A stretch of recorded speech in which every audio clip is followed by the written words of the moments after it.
आंदोलन के आगे की राह से लेकर चुपते हुए सवाल करने का फैसला किया। सीधे राकेश टिकैत से जानते हैं बड़े सवालों के जवाब। राकेश टिकैत साहब, आपका स्वागत है एबीपी गंगा में। जी तो टिकैत साहब, पहला सवाल आपसे, आपके मुताबिक भारत बंद का क्या असर रहा? सबसे पहले तो यह बताइए कितना असरदार आप इसे मानते हैं? भारत बंद का हमारे मुताबिक ठीक असर रहा और गुजरात में भी भारत बंद हुआ। अहमदाबाद, बड़ौदा, कई जगह की रिपोर्ट हमारे पास में आई कि वहां पे भी भारत बंद रहा और करीब 800 से ज्यादा उत्तर प्रदेश में रहा, उत्तराखंड, हिमाचल, ये सब जगह भारत बंद का असर दिखा। और सील बंद नहीं किया हमने, जो जरूरत के लोग थे उनको जाने भी दिया, जिनके कोई स्कूल का कोई मामला था तो वो भी गए, कोई एग्जाम था वो भी गए, एम्बुलेंस डॉक्टर का पर्चा था वो भी गए। कुछ जगह से रिपोर्ट ये भी है कि कोई शादी का कार्ड भी ले रहा था और उसने पेन से ही लिख लिया जाने के लिए कि शादी है, हमें पता कि शादी नहीं थी, लेकिन अगर किसी ने मजबूरीवश पेन से शादी के कार्ड पे डेट डाल दी तो उसको भी ठीक है सब कुल मिला के आप कह रहे हैं कि आपका आंदोलन सफल रहा, लेकिन टिकैत जी, कहा जा रहा है कि अब किसान आंदोलन सियासी दलों के कंधे पर सवार हो गया है। कई दलों ने भारत बंद का समर्थन किया, क्या कहेंगे इस पर आप? बीजेपी वालों ने भी करा भारत समर्थन, तो उनके नाम नहीं बताते हैं, उन्होंने कहा भाई हटिए हो रहा, बिल्कुल बीजेपी के लोगों ने भी करा। ठीक है, चले, आप कह रहे हैं बीजेपी के लोग भी आपके साथ। तो यूपी में योगी सरकार ने गन्ने के परामर्श मूल्य में 25 रुपए प्रति क्विंटल का इजाफा किया। आप कह रहे हैं कि ये ऊंट के मुंह में जीरा है, लेकिन पिछले साल के मुकाबले ये एक बड़ी वृद्धि है, तो फिर क्या उम्मीद है आपकी? नहीं, उन्होंने पिछले साल बढ़ा, ना उससे पिछले साल बढ़ा, ना उससे पिछले साल बढ़ा, ना उससे पिछले साल बढ़ाया। मायावती ने अपने कार्यकाल में 80 रुपये बढ़ाए, अखिलेश यादव ने 50-60 रुपये के आसपास बढ़ाए, इन्होंने 25 रुपये बढ़ाए, तो ये तीसरे नंबर पर गए। अपने घोषणा पत्र में इन्होंने कहा था कि 375 रुपये देंगे, और जब स्टेज पर बोलते थे, जब ये 450 रुपये कहते थे देंगे। हमारा 50 रुपये का डिफरेंस है, जितना किसानों ने गन्ना डाला पिछले 4 सीजन में, उसका हमारा 4 साल का डिफरेंस दे दे।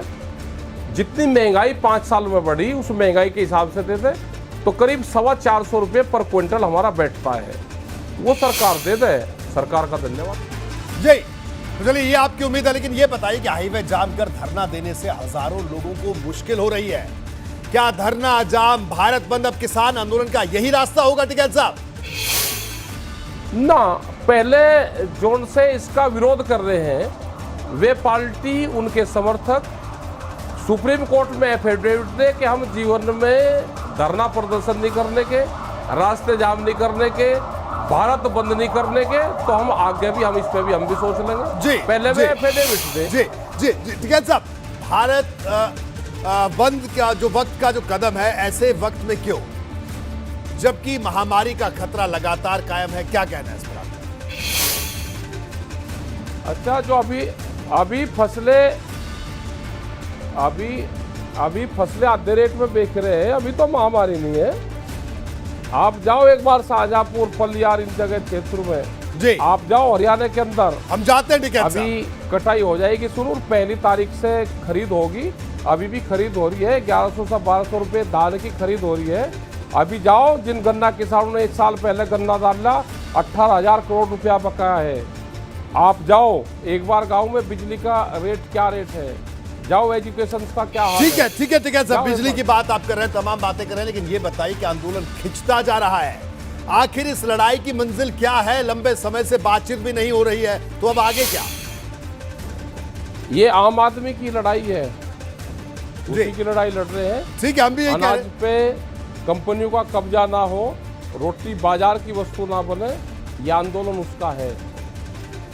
लेकिन सरकार इसका समाधान सरकार निकाल देगी, हमारे पास समाधान नहीं है जी, आपके पास समाधान नहीं है जी, सरकार इसका समाधान निकाल लेगी। सरकार के पास इसका समाधान है, 3 काले कानून वापसी ले लें, एमएसपी पे गारंटी कानून बना दे जी। ठीक है, लेकिन टिकैत साहब ये बताइए कि कई लोग तो ये भी कह रहे हैं कि आंदोलन मांगों को लेकर नहीं बल्कि जिद की वजह से हो रहा है, इस पर क्या कहना है आपका? ये जिद कैसी? सरकार जिद पे है, सरकार जिद पे है ना, हम जिद छोड़ देंगे और कानून के वापसी के बगैर हम बातचीत करना चाहते हैं उनसे। करो आप बातचीत। वे कहते हैं कि कानून वापसी नहीं होंगे, बात कर लो। जिद तो वे कर रहे हैं ना, आप हमको कह रहे हैं कि जिद छोड़ रहे। आधे रेट में फसल हमारी बिकी, हम ही जिद छोड़ दें। कानून ठीक है। किसने बनाए? जिद पर कायम रहेंगे यानी उसने आप? बनाएगा कानून। जी ये सब, क्या वक्त के साथ आपका आंदोलन कमजोर नहीं पड़ा है? खास इलाकों में क्या इसका असर क्यों दिखाई देता है? क्या आपको ये छोटे इलाके में सिमटता नहीं दिख रहा है? हम आपकी राय निरपेक्ष रूप से जानना चाहेंगे। हमारा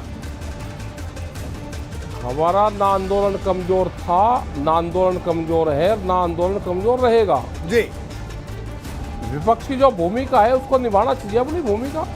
ठीक है, विपक्ष अपनी भूमिका निभाई, आपका कहना है। आपको आंदोलन का सीधे सीधे चुनाव कनेक्शन बताया जा रहा है। सियासी दल ये आरोप लगा रहे हैं, इस पर आपका क्या कहना है कि चुनाव कनेक्शन नहीं है क्या आपके आंदोलन का? जो इन्होंने घोषणा पत्र में कहा था, इन्होंने कहा था कि हमारी सरकार आएगी तो हम 375 रुपये देंगे। जब ये स्टेज पर बोलते थे तो 450 रुपये कहते थे। इनकी सरकार आ गई, 375 रुपये के हिसाब से पहले साल से बढ़ाना शुरू करें, 50 रुपये का डिफरेंस है।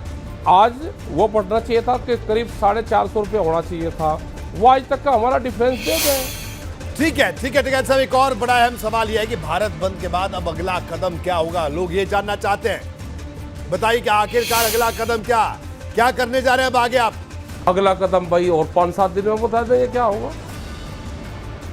जी चलिए, आपका बहुत बहुत शुक्रिया टिकैत साहब, अब हमारे साथ जुड़े। आपने कहा कि अगला कदम 5-7 दिन के बाद आप और क्लियर कर देंगे। बीपी गंगा से बात करने के लिए आपका बहुत बहुत शुक्रिया। तो राकेश टिकैत हमारे साथ खुद जुड़े थे, जिन्होंने बताया